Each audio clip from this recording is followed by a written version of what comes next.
Hey guys, this is Mel, and I'm back to talk about the 100, episode 512, titled Damocles Part 1, which premiered Tuesday, July 31st, 2018 on the CW. I'm recording 30 minutes after the episode is aired, so huge spoiler alert. If you haven't seen the episode already, please go do so first, then come back and see what I have to say about the episode. Otherwise, my other video reminders are up on screen. Take a moment to remind yourselves of those. I'm going to try to do this in 15 minutes. Also, a quick shout out to Mr. Legendary AO. Always a pleasure to read your comments and to hear your own thoughts and your takes for the episode. Can't wait to look forward to any future ones to come. Anyways, as I was saying, try doing this in 15 minutes, starting the clock, and let's start with what happened in this episode. So timeline-wise, I guess you can kind of say it picks up where 511 left off, though we do get it stated by Gaia that it is 1 week since the arena fight that was set to take place for Bellamy, Indra, and Gaia, which happened in 510. Which matches up since the march between Polis and Shallow Valley was supposed to be 6 days. So that pans out there. Episode reminder though, pretty much the fact that it's part 1 of 2 of the season finale. Again, very glad that it's a season finale, just saying. Episode objective though is pretty much surviving a war, as it does start in this episode. So huge storylines for the episode. I picked up on 3 different breakdowns. First one being Mercurys Rain, second one being Eden's Gorge, and the third one being Clarke versus Maddy.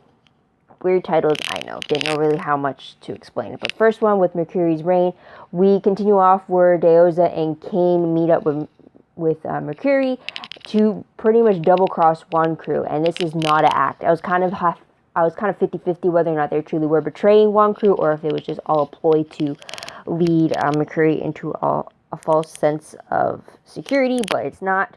They actually do give away one crew's plans that they knew what. It's kind of, is it double or triple cross? I don't know. Either way, one crew got betrayed here.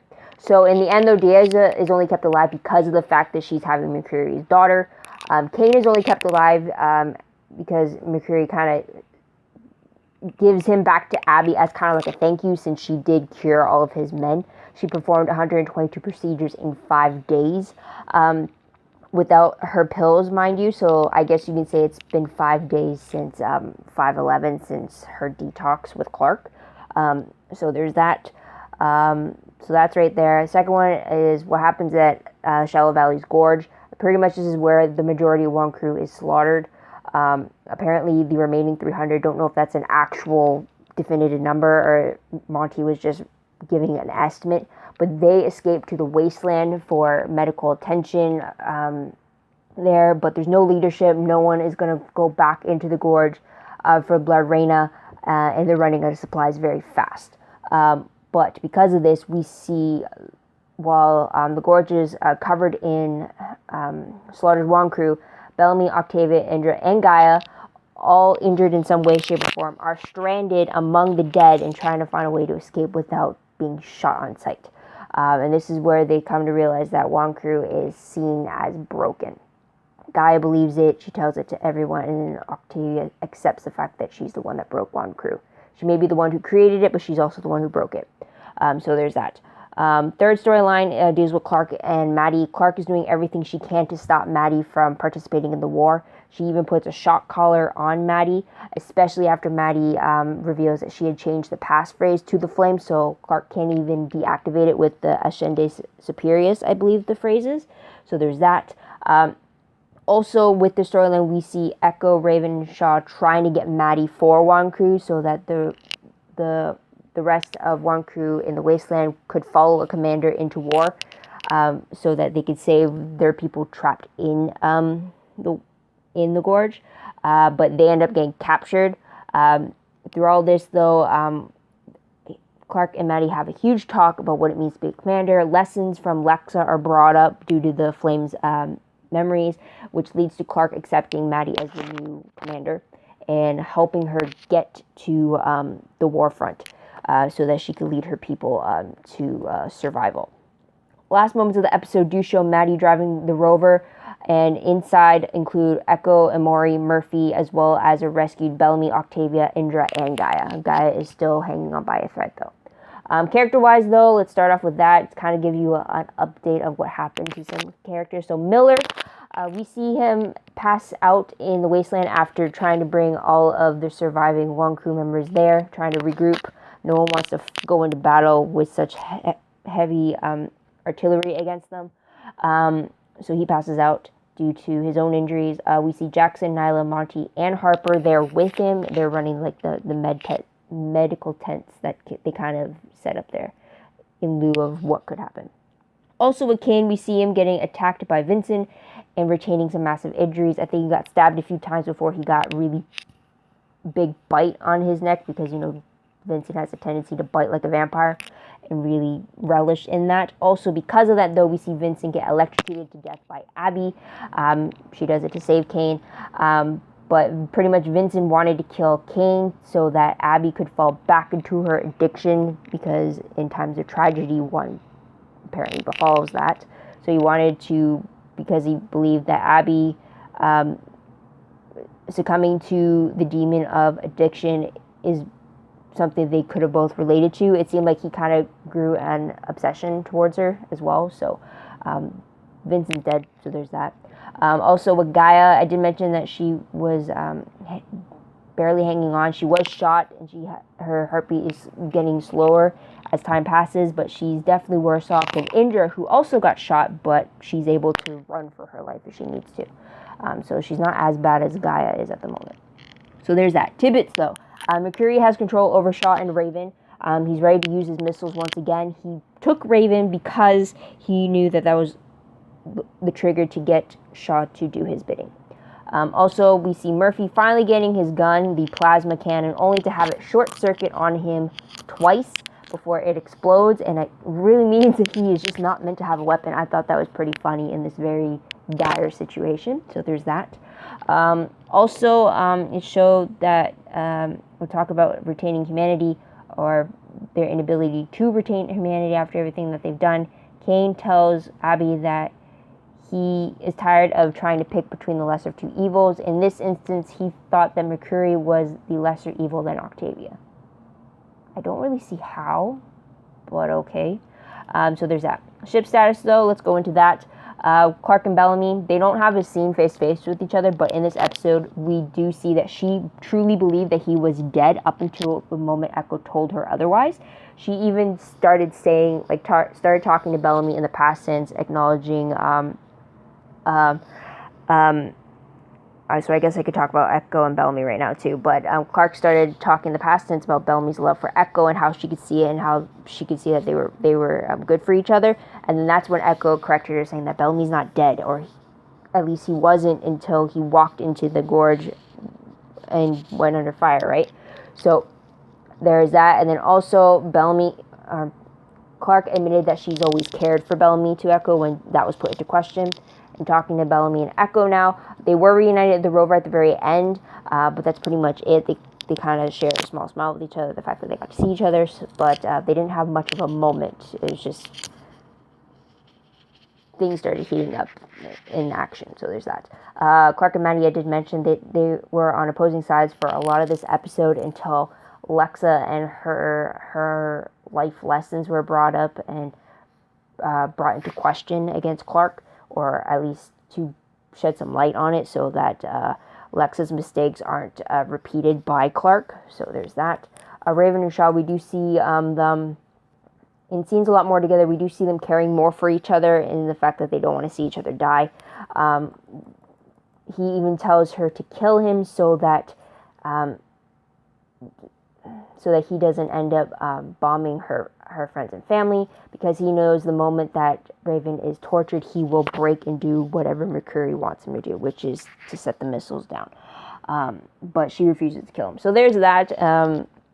Pretty intense, where before they even start, they're even contemplating the fact that they might have to sacrifice either themselves or each other in order to save the human race, pretty much, since that is what they're fighting for. They're fighting for the survival of the rest of humanity. So that's a big chip on the shoulder there.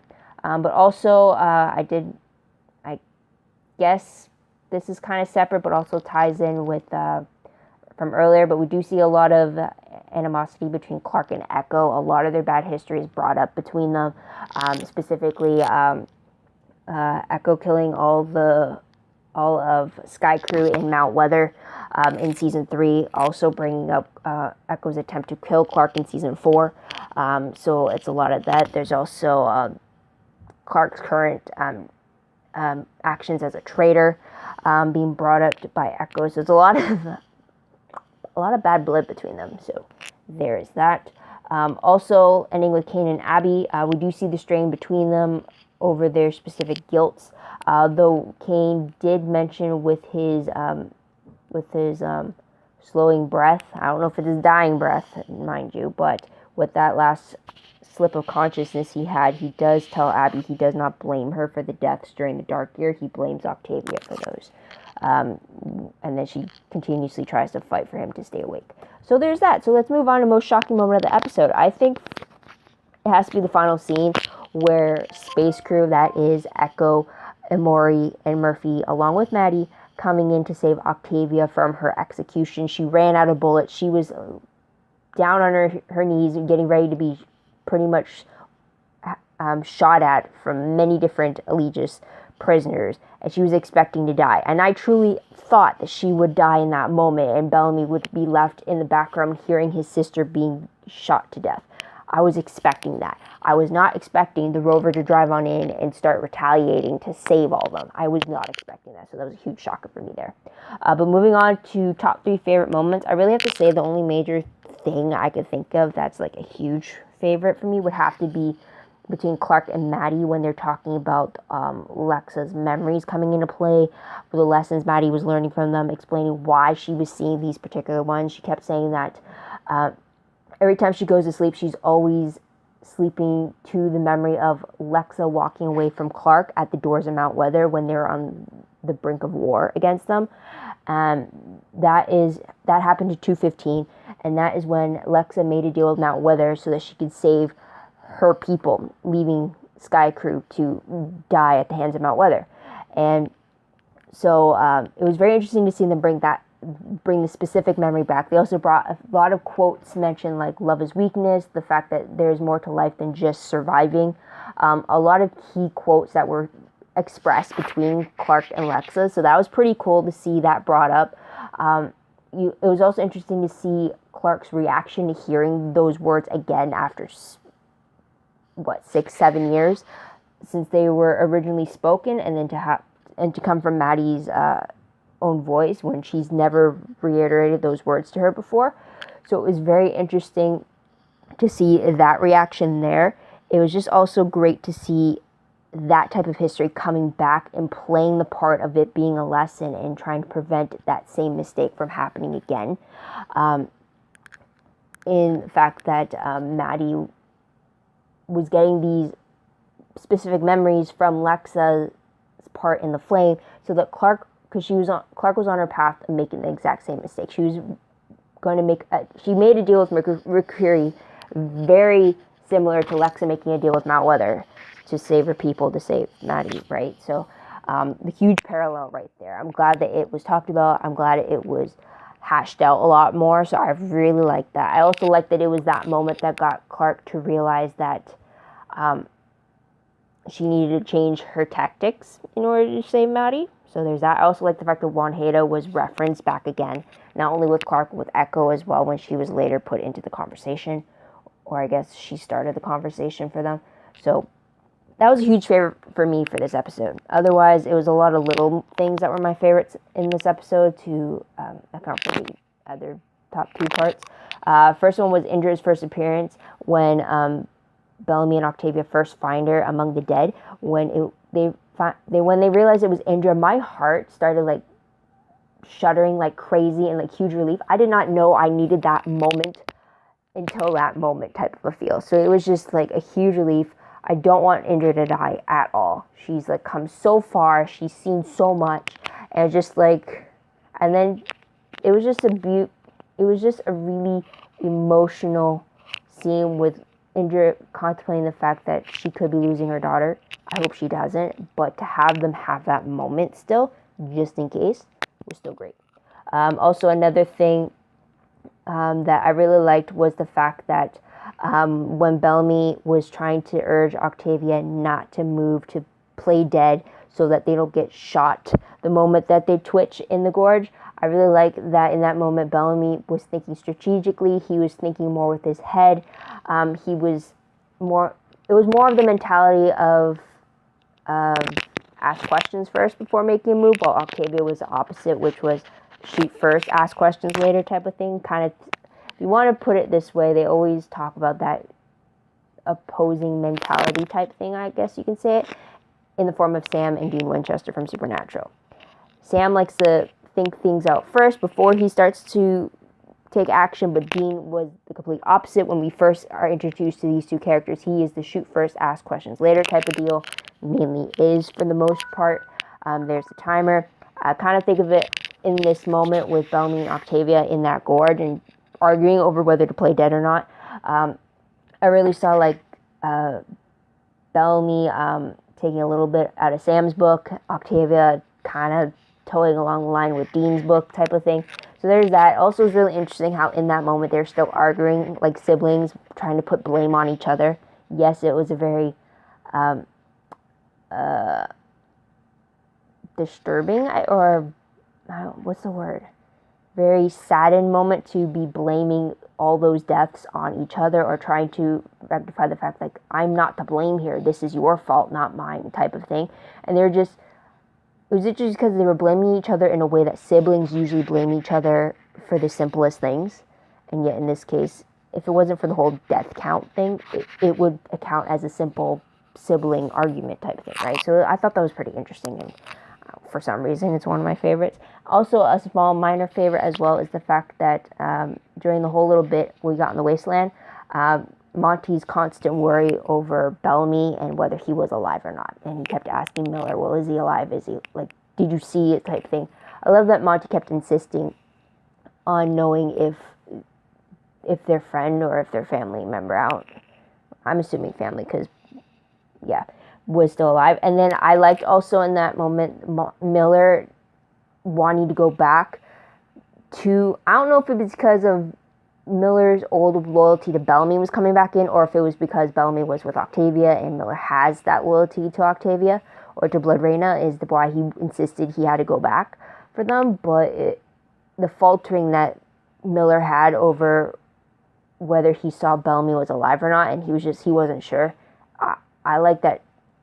I like that because we haven't seen any true wavering of emotion from Miller in regards to Bellamy. So I just really like that concern over it. So there is that. And so the timer went off. I'm so sorry, but moving on, I'm definitely going to be a little bit longer. To top 3 peeve moments, I really have 2 specific peeves for this one. First one was Clarke siding with McCreary for this whole episode. This whole episode, I kept wondering, why the hell is she doing this? Why isn't she doing what Bellamy did in season 2 and just taking apart McCreary's army from the inside like Bellamy had done when he infiltrated Mount Weather? Yes, he got discovered later on, but still, Bellamy did a lot in episode 214 before he was discovered. He managed to take down the acid fog. He managed to give their army an advantage. And I'm just wondering why the hell Clarke didn't do something similar to that while she was inside that camp.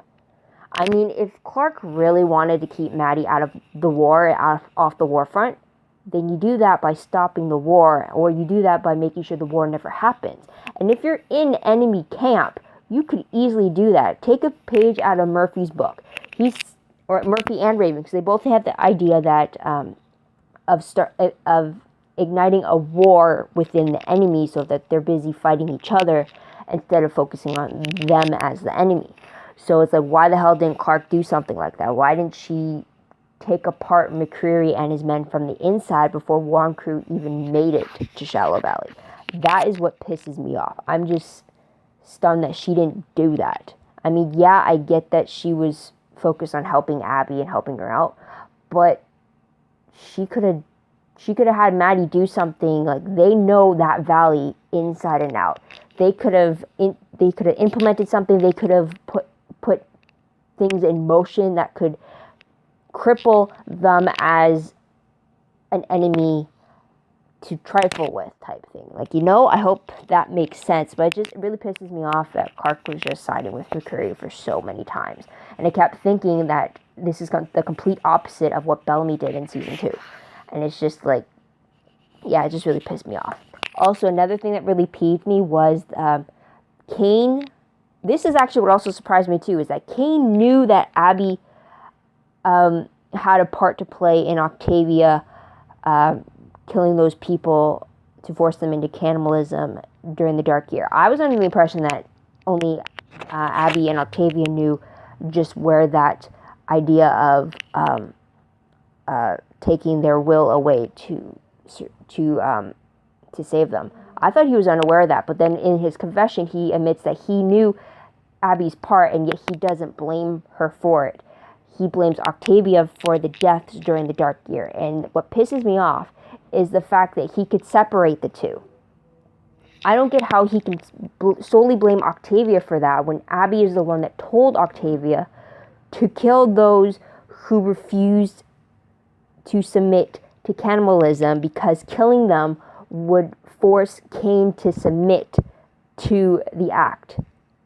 I do not get how Cain could forgive Abby when he can't forgive Octavia. Abby is the one who gave Octavia the idea to use the deaths of those people to force Cain, because that would force other people to follow. I mean, it makes no sense. They're both interconnected with each other. You can't blame Octavia without blaming Abby. Therefore, you can't forgive Abby without forgiving Octavia. They both had a part to play. It's just like, I don't understand, and it pisses me off that he could separate the blame. And I don't know if it's because it's his love for Abby that's made him able to do that. It just seems hypocritical in a sense. So there's that. But moving on, what will I remember most when I look back on this episode? The fact that the war begins. Everyone is now on the cusp of Shallow Valley. It's really the fight for the last survivable land on Earth.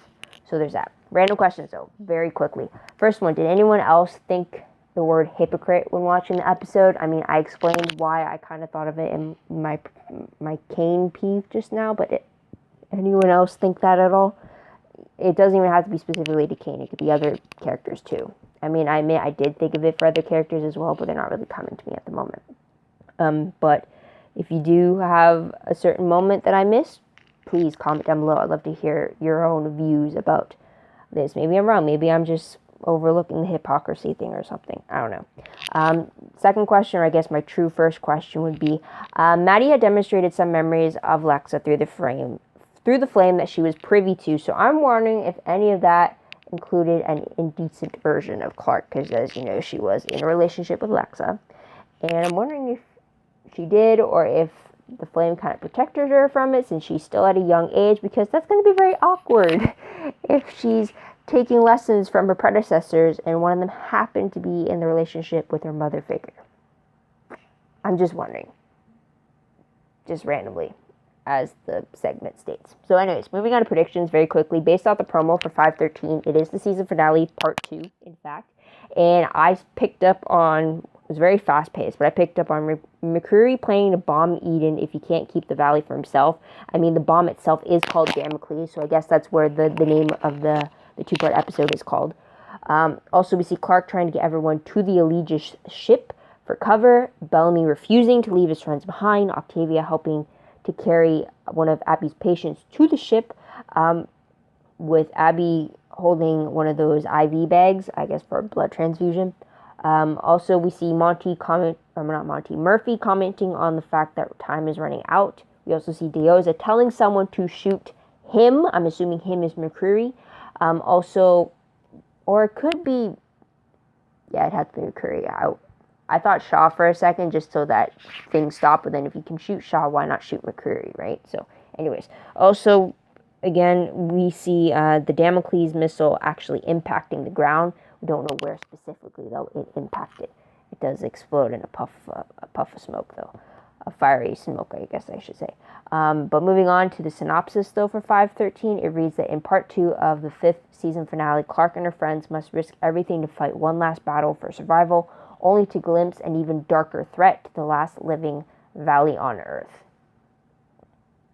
I really do not know what that darker glimpse could be. I mean, I feel like if there's something living in the valley, Clarke and Maddy would have found it within the 6 years that they were just living there by themselves. Otherwise, it has to be something that Allegius brought into the valley themselves. Or those parasitic worms came into the valley and they're surviving in a way that Kara did not anticipate. Or some people have speculated, one of them being Mr. Legendary AO. But I've seen other people also speculating that we could see the return of Allegius 3, since the people we are dealing with are Allegius 4. And Allegius 3 was actually mentioned in this episode, very briefly, in comparison. Deoza made a comment of the fact that Allegius 3 wasn't the enemy, or weren't criminals, and then McCreary shoots back that, well, they aren't either. So, maybe we'll see them at some point. I don't know. I'm still believing that they died off somewhere on their own ship, and that's why we haven't seen them yet, or why they haven't touched down on Earth yet. So there is that. But otherwise, I think that is pretty much it. What did you guys think of part 1 of the season finale? Let me know in the comments down below. I'd love to hear your own thoughts, theories, and predictions about what you think part 2 will hold for us. Also, don't forget to like this video, subscribe to my channel, check my other videos if you haven't done so already. If you want, check out my Tumblr page. The link for that is down below. Every blog, promos, web clips, quotes, gifs, synopses, news, all that good stuff, all found in one place. Go check that out. I am fully aware that I am behind on updating. I plan to take on a day or two to just binge update everything. So be on the lookout for that. Also, WordPress account. The link for that is down below. It holds everything I post online connected in one place. It is in need of updating, but it is more organized. So go check that out if you want to see a bit of what else I have out there. Otherwise, that is pretty much it. Also, if you want a little more spoilery stuff, I guess you could say, that was said on about the 100 during San Diego Comic-Con. I did talk about that in my previous video for 511. There wasn't an actual panel, so I didn't do an actual solid video about it. But in a few interviews, Eliza Taylor and Bob Morley, aka Clarke and Bellamy, they did spoil a little bit about what to expect in the finale. It's more like adjectives, not much actual detail, but if you want more or to dive in deeper to kind of prepare yourself, go ahead. But otherwise, that is pretty much it, guys. Thank you so much for tuning in. Thank you. I truly appreciate it. I hope you come back next week to see what I have to say about the finale. But until then, this is Mel. Wish you all a great day, great week, wherever you are. Bye for now.